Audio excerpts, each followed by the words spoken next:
Hello friends, Hindu അനാലിസിസിലേക്ക് സ്വാഗതം. ഇന്നത്തെ പത്രത്തിലെ പ്രധാന വാർത്തകൾ നമ്മൾ കാണുന്നു, അത് നമ്മൾ വിശകലനം ചെയ്യാൻ പോവുകയാണ്. ഈ പത്രത്തിൽ ഉള്ള 12-ാം തീയതിയിലെ ഹിന്ദുവിലുള്ള ഒരു പ്രധാനപ്പെട്ട വാർത്തകൾ നമ്മൾ ഇന്ന് വിശകലനം ചെയ്യുന്ന ന്യൂ പോപ്പുലേഷൻ പോളിസി. അത് യു.പിയിലെ പുതിയ പോപ്പുലേഷൻ പോളിസിയാണ്. അത് എല്ലാ സെക്ഷൻസിനെയും കൺസിഡർ ചെയ്തുകൊണ്ടാണ് എന്ന് യു.പി മുഖ്യമന്ത്രി പറയുന്നുണ്ട്. എങ്കിലും അതിന്റെ പോസിറ്റീവ്സും നെഗറ്റീവ്സുമായ കാര്യങ്ങൾ നമ്മൾ ഇന്നിപ്പോൾ വിശകലനം ചെയ്യാൻ പോവുകയാണ്. മറ്റൊരു പ്രധാനപ്പെട്ട വാർത്ത, റിച്ചാർഡ് ബ്രാൻസൺ ബഹിരാകാശ അദ്ദേഹത്തിന്റെ വിർജിൻ ഗലാക്റ്റിക്സ് റോക്കറ്റ് സ്പേസിൽ എത്തിയിരിക്കുന്നു. സ്പേസ് ടൂറിസത്തിലെ ഒരു നാഴികക്കല്ലായി മാറും. അതിൽ ഒരു വലിയ പങ്ക് വഹിച്ചിട്ടുള്ള ഒരു പ്രധാനപ്പെട്ട കാര്യം, അതിൽ ഒരു യാത്രക്കാരി ഇന്ത്യക്കാരിയാണ്. ഇന്ത്യയിലെ 3-ാമത്തെ ബഹിരാകാശ യാത്രികയാണ്. 11-ാമത്തെ പേജിൽ വിശദമായിട്ടുള്ളത് കൊണ്ട് നമ്മൾ അപ്പോഴാണ് കൂടുതലായിട്ട് വിശകലനത്തിലേക്ക് പോകുന്നത്. ചൈന ദലൈലാമയുടെ ബർത്ത്ഡേ സെലിബ്രേഷനെതിരെ ബാനറുകളും മറ്റുമൊക്കെ അക്രോസ് ഇൻഡസ് റിവർ അവർ വെച്ചിരിക്കുന്നു. കാരണം ബർത്ത്ഡേ, അത് ദലൈലാമയുടെ ബർത്ത്ഡേ ആഘോഷിക്കുന്നതിനെതിരെ പല വില്ലേജസിലും ഒക്കെ തന്നെ അവരത് ആഘോഷിക്കുകയുണ്ടായി, അതിർത്തിയിലുള്ള ഗ്രാമങ്ങളിലും മറ്റും. ദലൈലാമ ടിബറ്റിന്റെ ഭരണാധികാരിയായിരുന്നു. ചൈന ടിബറ്റ് ആക്രമിച്ച് കീഴടക്കിയപ്പോൾ ദലൈലാമ ഇന്ത്യയിലേക്ക് രക്ഷപ്പെടുകയാണ്. ഇന്ന് ഹിമാചൽ പ്രദേശിലെ ധരംശാലയിലാണ് അദ്ദേഹവും അദ്ദേഹത്തിന്റെ അനുയായികളും താമസിക്കുന്നത്. മറ്റൊരു പ്രധാനപ്പെട്ട വാർത്ത നമ്മൾ ഇന്ന് കാണുന്നത്, ലോക്കൽ പേജസ് ഒന്നും നമ്മളെ സംബന്ധിച്ച് ആവശ്യമില്ല, ഇതൊന്നും നമ്മൾ അനാലിസിസിന് വിധേയമാക്കുന്നില്ല. എഡിറ്റോറിയൽ പേജിലാണ് വളരെ പ്രധാനപ്പെട്ട ഒരു എഡിറ്റോറിയലാണ് ഹിന്ദു ഇന്ന് എഴുതിയിട്ടുള്ളത്. അത് എന്തിനെ സംബന്ധിച്ചുള്ളതാണ് എന്ന് ചോദിച്ചാൽ, നമുക്കറിയാം ഇന്ത്യയുടെ ഡെവലപ്മെന്റിൽ കോഓപ്പറേറ്റീവ് സൊസൈറ്റീസിനുള്ള പങ്ക് വളരെ വലുതാണ്. അപ്പൊ കോഓപ്പറേറ്റീവ് സൊസൈറ്റീസിനും കോഓപ്പറേറ്റീവ് സെക്ടറിനുമായിട്ടൊരു മിനിസ്ട്രി വന്നിരിക്കുന്നു. ഇത് നമ്മൾ ഇന്ന് വിശകലനത്തിന് വിധേയമാക്കുകയാണ്. കോഓപ്പറേറ്റീവ് സെക്ടർ സ്റ്റേറ്റ് ലിസ്റ്റിലാണ് വരുന്നത്, അതുകൊണ്ട് തന്നെ സെൻട്രലിന് വലിയ കാര്യമായ ഒരു പങ്കില്ലായിരുന്നു. എന്നാൽ ധാരാളം കോഓപ്പറേറ്റീവ് ഓർഗനൈസേഷൻസ്, സിഫ്കോ അടക്കമുള്ള ഓർഗനൈസേഷൻസ് അവര് ഇന്ത്യയുടെ അടിസ്ഥാന വികസനത്തിൽ വലിയ പങ്ക് വഹിക്കുന്നുണ്ട്. അതുകൊണ്ട് തന്നെ നമ്മൾ അതിനെക്കുറിച്ച് വിശദമായിട്ട് കാണാൻ പോവുകയാണ്. 2 കോപ്പ അമേരിക്കയിൽ അർജന്റീനയുടെ വിജയവുമായി ബന്ധപ്പെട്ടുള്ള ഒരു എഡിറ്റോറിയൽ, സിൽവർ വിൻ, നമ്മളെ സംബന്ധിച്ച് അത്ര പ്രധാനപ്പെട്ടതല്ല. പക്ഷെ തൊട്ട് മുകളിലൊരു ആർട്ടിക്കിൾ ഉണ്ട്, അത് ശശി തരൂരും അരവിന്ദ് കുര്യൻ അബ്രഹാമും കൂടി എഴുതിയിട്ടുള്ള ഒരു ആർട്ടിക്കിളാണ്. Kerala model for an anti discrimination law. ഇവരിവിടെ പറയുന്നത് തന്നെ, നമ്മൾ ഇതിലേക്ക് നോക്കുകയാണ് എങ്കിൽ, ഈ ലേഖനങ്ങളിലേക്ക് നമ്മൾ നോക്കുമ്പോൾ കാണുന്ന ഒരു പ്രധാനപ്പെട്ട ഒരു കാര്യം എന്ന് പറയുന്നത്, ഇവിടെ ഈ ലേഖനത്തിന്റെ 1-ാമത്തെ പാരഗ്രാഫിൽ പറയുന്നു, ഒരു കപ്പിൾ അവർക്ക് റെന്റിനൊരു വീട് എടുക്കും. പക്ഷെ അവർ മുസ്ലിം ആയതുകൊണ്ട് റിജക്ട് ചെയ്യപ്പെട്ടു. മറ്റൊരാൾ, അയാൾ വീൽ ചെയർ യൂസ് ചെയ്തു, അതിന്റെ അടിസ്ഥാനത്തിൽ അയാൾക്ക് പ്രൊഫഷണൽ ജോലി നഷ്ടപ്പെടുകയും. മറ്റൊരു തരത്തിൽ ഒരു കൂട്ടം സ്റ്റുഡൻസിന് ഫെസിലിറ്റീസ് ഡിനൈ ചെയ്യും അവരുടെ കാസ്റ്റിന്റെ അടിസ്ഥാനത്തിൽ. IITസിലും ഒക്കെ ഇപ്പൊ കാസ്റ്റിന്റെ അടിസ്ഥാനത്തിലുള്ള ഇത്തരത്തിലുള്ള പ്രശ്നങ്ങളൊക്കെ നമ്മൾ കേൾക്കുന്നുണ്ട്. അപ്പൊ ഒരു എയർ ഹോസ്റ്റസ് ഡിസ്മിസ് ചെയ്യപ്പെട്ടു സർവീസിൽ. എന്താണ്? അവരുടെ വെയിറ്റ് ഡിസൈറബിളിലും കൂടുതലാണ്. അപ്പൊ ആണുങ്ങൾക്ക് ഇതേ വെയിറ്റ് ഉള്ളപ്പോൾ അവര് സ്റ്റുവാർഡ്സ് ആയിട്ടോ പേഴ്സേഴ്സ് ആയിട്ടോ ഒന്നും തന്നെ അവരുടെ ജോലി നഷ്ടപ്പെടുന്നുണ്ട്. ഇതൊരു വിവേചനമല്ലേ? ആന്റി ഡിസ്ക്രിമിനേഷൻ ലോ നടപ്പിലാക്കേണ്ടതിന്റെ പ്രാധാന്യത്തെ കുറിച്ചാണ് ഈ ലേഖനം ചർച്ച ചെയ്യുന്നത്. നമ്മൾ വിശദീകരിക്കുന്നുണ്ട്.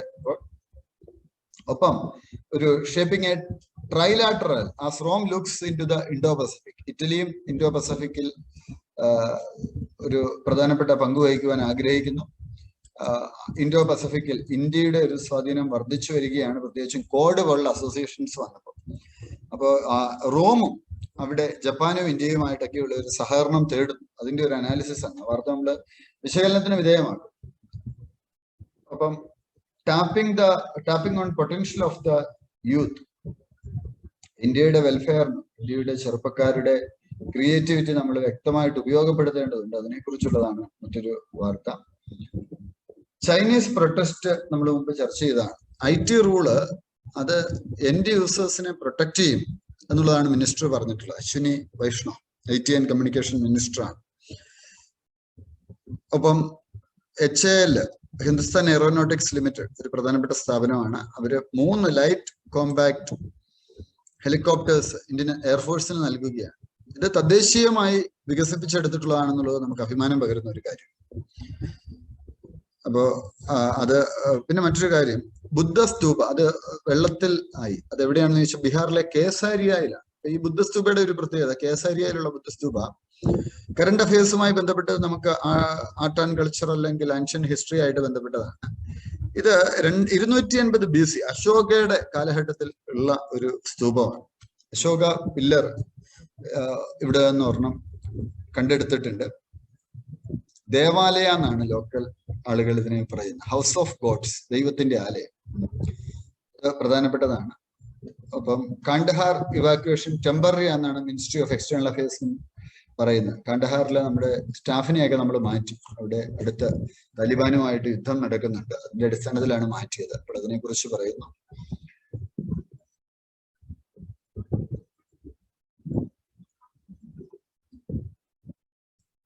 അടുത്തത്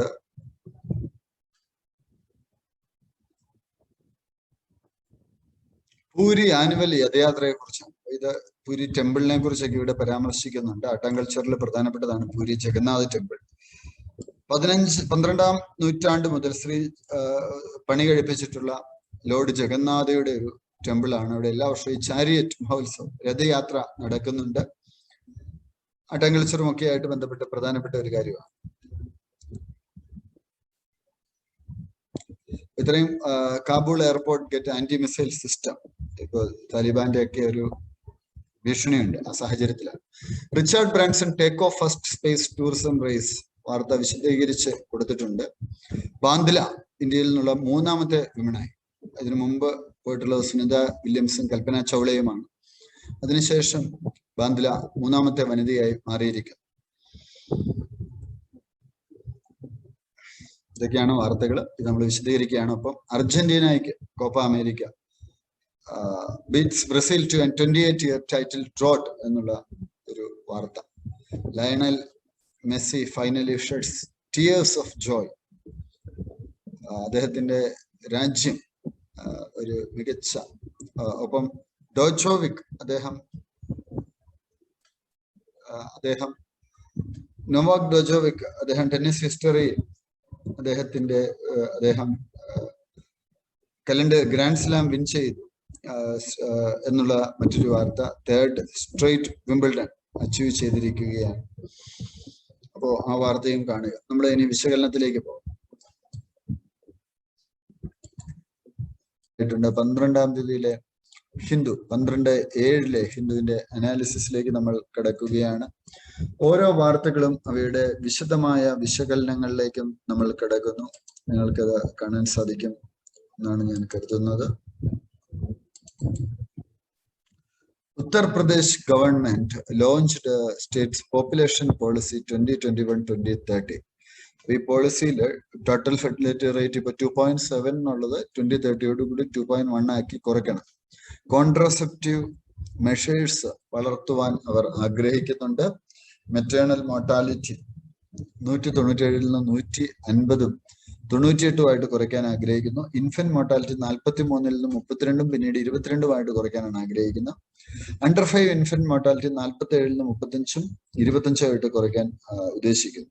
അപ്പൊ ഈ പോളിസിയുടെ ഒരു പ്രത്യേകത എന്ന് പറയുന്നത് പോപ്പുലേഷൻ കൺട്രോൾ മെഷേഴ്സ് അഡോപ്റ്റ് ചെയ്യും. ഹെൽത്ത് അതിന് it will also focus on improving health. Government will make efforts to increase accessibility of contraceptive measures which are issued under family planning program. അപ്പോൾ efforts will made to maintain demographic balance across different communities. അതും ഒരു പ്രധാനപ്പെട്ട കാര്യമാണ്. അപ്പോൾ health facilities എല്ലാ വിഭാഗത്തിൽപ്പെട്ട ആളുകൾക്കും easily available ആക്കും എന്നാണ് ഗവൺമെന്റ് പറഞ്ഞിരിക്കുന്നത്. Half of the world's Nations rate of population growth is falling behind replacement rate and perhaps for the first time the growth rate in the world population is projected to be 0 by the end of the century according to UN data. COVID-19 pandemic ഒക്കെ വന്നപ്പോ global population ഡിക്ലൈനിലേക്ക് എത്തുകയാണ്. അപ്പോ ഇത്തരം ഒരു സാഹചര്യത്തിൽ ഇന്ത്യയുടെ population increase by a rate of 1.09 between 2021 and 2031 എന്നാണ് പറയുക. 2060 ഓൺവേർഡ്സ് ഇന്ത്യയുടെ പോപ്പുലേഷൻ ഫോൾ ചെയ്യാൻ തുടങ്ങി, കുറയും. അപ്പൊ ഫെർട്ടിലിറ്റി റേറ്റ് ബിലോ ലെവൽസിലേക്ക് വരും. ഇപ്പൊ ഒരു പോപ്പുലേഷൻ സ്റ്റെബിലിറ്റിയിലേക്കാണ് നമ്മൾ പോയിക്കൊണ്ടിരിക്കുന്നത്. 1.5 ബില്യൺ ആയിട്ട് മാറും പോപ്പുലേഷൻ 2030. അത് 2050 1.64 ബില്യൺ ആവും. അപ്പോൾ 1.64 ബില്യൺ എന്ന് പറയുമ്പോൾ 164 കോടിയായിട്ട് വർദ്ധിക്കും, 100 കോടി പോപ്പുലേഷൻ. അപ്പൊ ഇന്ത്യ ലാർജസ്റ്റ് പോപ്പുലേറ്റഡ് കൺട്രി ആയിട്ട് മാറും, ചൈനനെ ഓവർടേക്ക് ചെയ്യുന്നതാണ്. അപ്പൊ ഇത് രണ്ട് വാദഗതി വരുന്നുണ്ട്. ഇന്ത്യ 16% വേൾഡ് പോപ്പുലേഷൻ ഇപ്പോൾ ഉണ്ട്. 2.4%, 5% ഗ്ലോബൽ സർഫസ് ഏരിയ ആണ് നമുക്കുള്ളത്, 4% വാട്ടർ റിസോഴ്സസ്. അപ്പൊ പോപ്പുലേഷൻ ഈ എക്സ്പ്ലോഷൻ അതിനെക്കുറിച്ച് പല കാഴ്ചപ്പാടുകളുണ്ട്. അപ്പൊ എന്താണെങ്കിലും നാഷണൽ പോപ്പുലേഷൻ പോളിസിയും മറ്റുമൊക്കെ തന്നെ മുൻപോട്ടേക്ക് വരികയാണ്. അതെല്ലാം തന്നെ നമുക്ക് പോപ്പുലേഷനെ കൺട്രോൾ ചെയ്യുന്നതിന് സഹായകരമായിട്ട് ഇന്ത്യയുടെ എൻവയോൺമെന്റ് ആൻഡ് നാച്ചുറൽ റിസോഴ്സസിനെ ഒരുപക്ഷെ ഒരു പോപ്പുലേഷൻ എക്സ്പ്ലോഷൻ നെഗറ്റീവായിട്ട് സ്വാധീനിക്കും. National population policy 2000 Indian policies are focusing on the root cause of the population growth rather than controlling of the population directly. M.S. Swaminathan head the expert group draft national population policy മുൻപോട്ടേക്ക് വെച്ചിരുന്നു. NPP national population policy 2000-ലാണ് നിലവിൽ വന്നത്. അന്ന് നമ്മൾ control uses the word control just thrice in references to national AIDS control to decrease mortality rate and provide opportunities to new population. This shows that India has looked at population so that it truly becomes a thriving resource of Indian economy. Currently, as many as 23 states and union territories, including all the states and South region, already have fertility below the replacement level of 2.1 children per woman, showing support rather than control works. 2017 government പറഞ്ഞ family planning program in India that is target free and voluntary in nature, and it is the prerequisite of the clients to choose a family planning method best suited to them as per their reproductive right എന്നുള്ളത്. അടുത്ത Lok Adalat റിസോൾവ്സ് over 7,500 cases in Gurugram. പൊളിറ്റിയിൽ നിന്നുള്ളതാണ്. 7,500 cases 2.79 കോടി രൂപ ലോക് അദാലത്തുകൾ സെറ്റിൽ ചെയ്തു. 35,000-ഓളം cases അവർക്ക് dispose ചെയ്യാൻ സാധിച്ചു.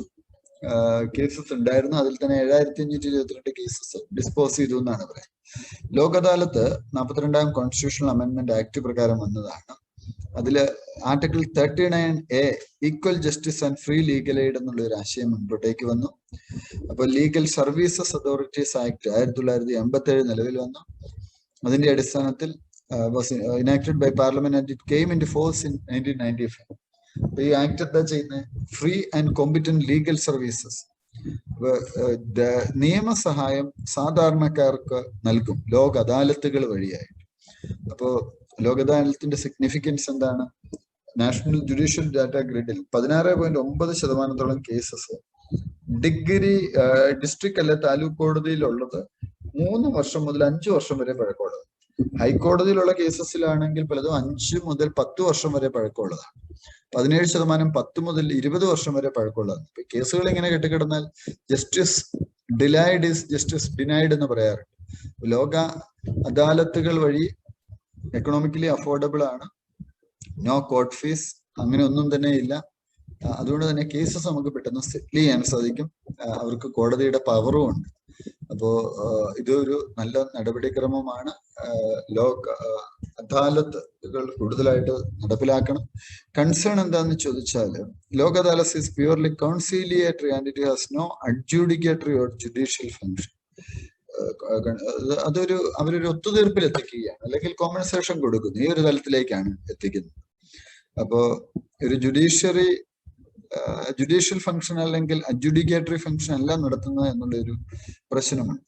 Similarly, poor women under the so-called harmony ideology of the state are virtually dictated by family courts to compromise matrimonial disputes under a romanticized view of marriage. അപ്പൊ പലപ്പോഴും ഇത് വിവാഹബന്ധമൊക്കെ സെറ്റിൽ ചെയ്ത് പോവാൻ പറയുമ്പോൾ അവിടെ ഒരു പാട്രിയാർക്കൽ സൊസൈറ്റിയിൽ പലപ്പോഴും അവര് അവിടെ ചൂഷണം ചെയ്യപ്പെടുന്നതിനും തുല്യമാണ്. അവർക്ക് എങ്ങനെയെങ്കിലും ആ ബന്ധം കൊണ്ടുപോകാനാണ് പറയുന്നത്. ചിലപ്പോൾ ആ ബന്ധത്തിൽ നിന്ന് മാറുന്നതായിരിക്കും നല്ലത്. അവിടെ ഒരു പ്രശ്നമുണ്ട്. Assam Mizoram border of layers again. മറ്റൊരു വാർത്ത, IED ബ്ലാസ്റ്റ് കച്ചാർ ഡിസ്ട്രിക്റ്റിൽ നടന്നു, ആസാമിൽ. അപ്പോൾ അവിടെ Assam chief minister Mizoram counter പാർട്ടിനെ എഴുതി ബോർഡർ ഡിസ്പ്യൂട്ട് എത്രയും പെട്ടെന്ന് സെറ്റിൽ ചെയ്യുക. കാരണം ഈ ഇന്റർ സ്റ്റേറ്റ് ബോർഡറിലാണ് ഈ ബ്ലാസ്റ്റ് ഒക്കെ നടന്നത്. ആസാമും മിസോറാമും തമ്മിൽ കച്ചാർ, ഹൈക്കിന്തി, കരിഗാമി ഡിസ്ട്രിക്റ്റിൽ ബരക്വാലിയിലാണ് ഈ പറഞ്ഞ പോലെ ബോർഡർ ഡിസ്പ്യൂട്ട് നടക്കുന്നുണ്ട്. Assam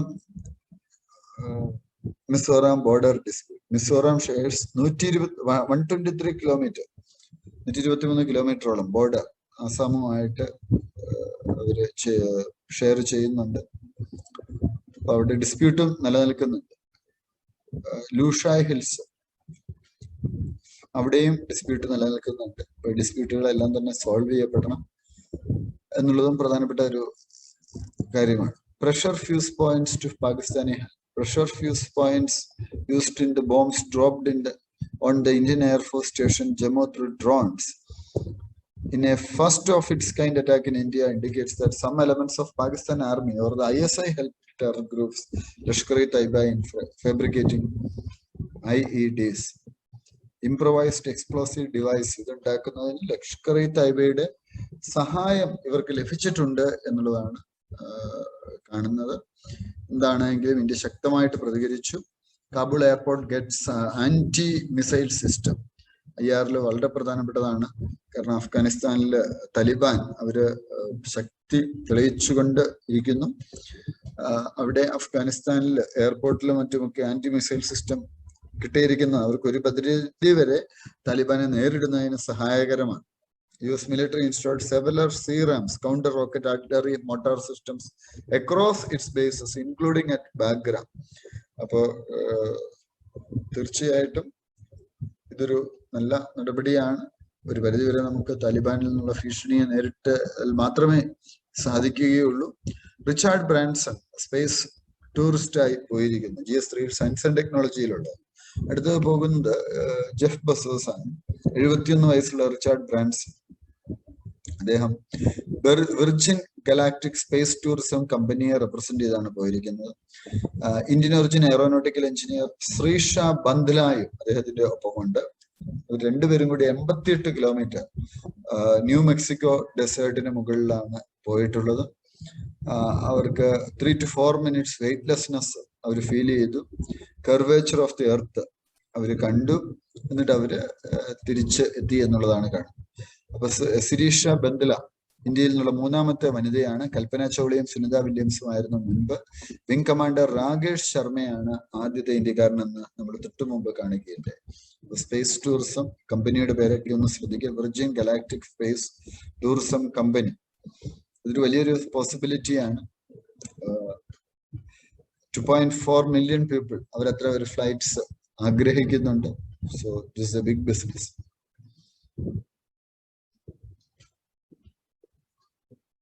editorial analysis. Cooperative spirit പൊളിറ്റിയിൽ നിന്നുള്ള ഒരു എഡിറ്റോറിയലാണ്. നമുക്കറിയാം സഹകരണ സ്ഥാപനങ്ങൾ ഇന്ത്യയിൽ വലിയൊരു പങ്ക് വഹിക്കുന്നുണ്ട് ഡെവലപ്മെന്റിന് വേണ്ടി. Cooperatives are dominant in agriculture, credit and marketing, but not limited to those. Some are big. IFFCO has around 1/3 of the market share in fertilizers. In milk, cotton, handlooms, housing, edible oils, sugar and fisheries, they are formidable.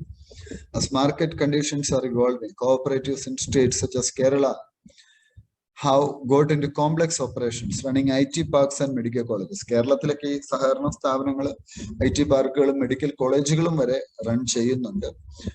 അവർക്ക് എക്സ്പാൻഷന് കൂടുതൽ പണം ലഭിക്കുന്നുണ്ട്. അതുപോലെ തന്നെ regulatory framework അവർക്ക് വളരെയധികം സഹായകരമാകുന്നു.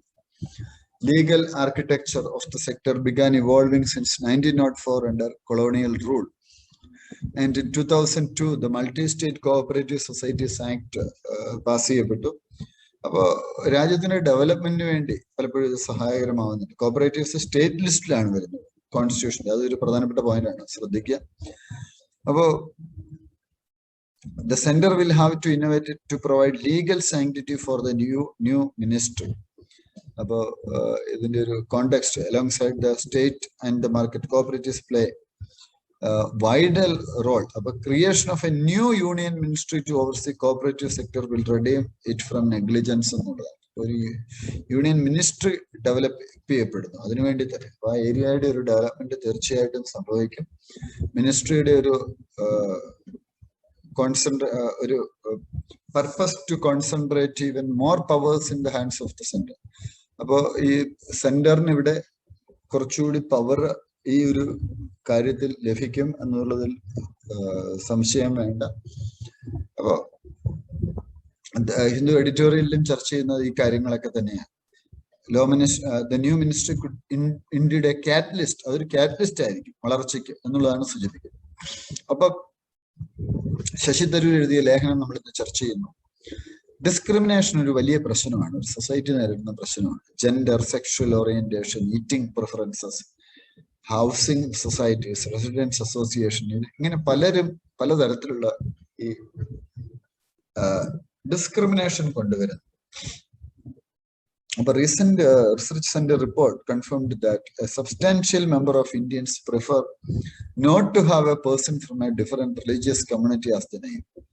അപ്പൊ ചില കമ്മ്യൂണിറ്റീസിലുള്ളവരെ വേറെ ചില കമ്മ്യൂണിറ്റീസ് അയൽക്കാരായിട്ട് അടുപ്പിക്കുകയാണ്. ഇതൊന്നും നമുക്കൊരു ജനാധിപത്യ രാജ്യത്തിൽ അംഗീകരിക്കാൻ പറ്റത്തില്ല. ചില കമ്മ്യൂണിറ്റിയിൽപ്പെട്ടവർക്ക് വീട് കൊടുക്കത്തില്ല, ഇതൊന്നും അംഗീകരിക്കത്തില്ല. അപ്പൊ ഇത്തരത്തിലുള്ള നടപടിക്രമങ്ങൾക്ക് തീർച്ചയായിട്ടും അതൊരു ഒരു ഒരു ഒരു ആക്ട് ഉണ്ടാവണം. അവിടെ കേരളം നടപ്പിലാക്കിയത് പോലെയുള്ള ഒരു ആക്ട് വരണം.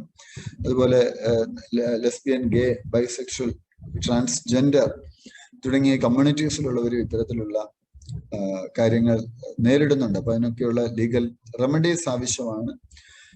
മെമ്പർ ഓഫ് പാർലമെന്റ് ഇത്തരത്തിലുള്ള anti discrimination and equality bill 2016 അവതരിപ്പിക്കാൻ ശ്രമിച്ചു. ട്രഷറി ബെഞ്ചസ് അതിൽ വലിയ താല്പര്യം പ്രകടിപ്പിച്ചില്ല. ബില്ല് ലാപ്സ് ആയി. Central bill cannot at any rate cover subjects that are under the exclusive jurisdiction of state governments. അപ്പൊ സ്റ്റേറ്റ്സ് എന്ത് ചെയ്യണം, അതിനു വേണ്ടിയിട്ടുള്ള ശ്രമങ്ങൾ ഉണ്ടാവും. Kerala is one of the best placed states to take this proposal forward. CPIM 2019 മാനിഫെസ്റ്റോയിൽ പറഞ്ഞു. UDF 2021 പറഞ്ഞു anti discrimination law കൊണ്ടുവരും. അപ്പൊ അത് എത്രയും പെട്ടെന്ന് നടപ്പിലാക്കണം.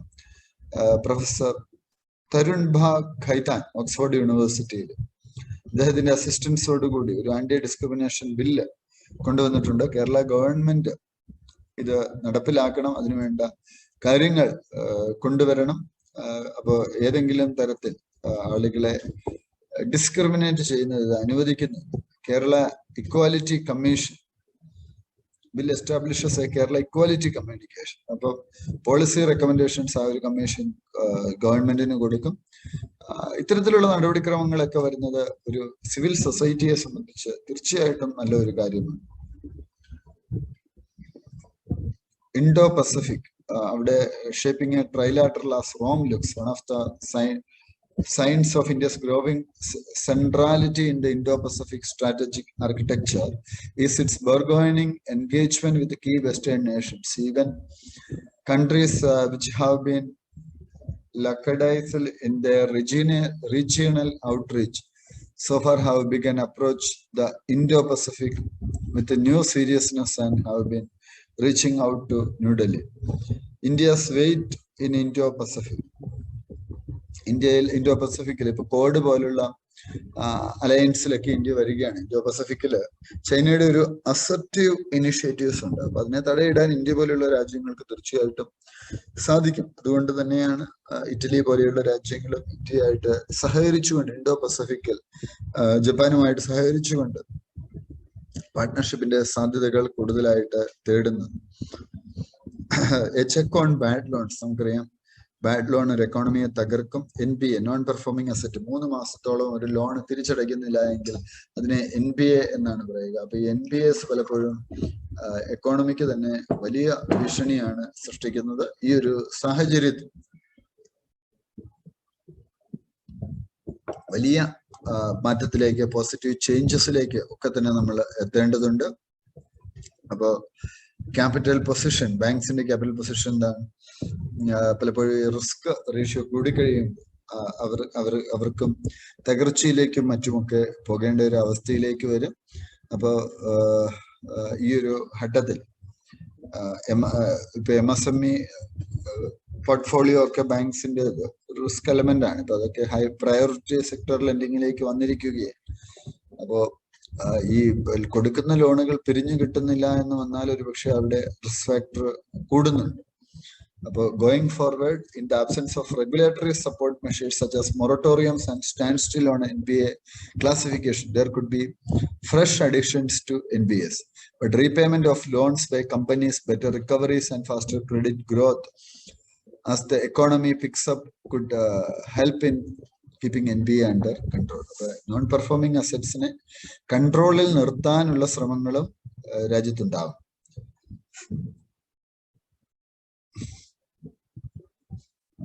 ജുഡീഷ്യറിയിൽ നിന്നുള്ള ചില കാര്യങ്ങളാണ്.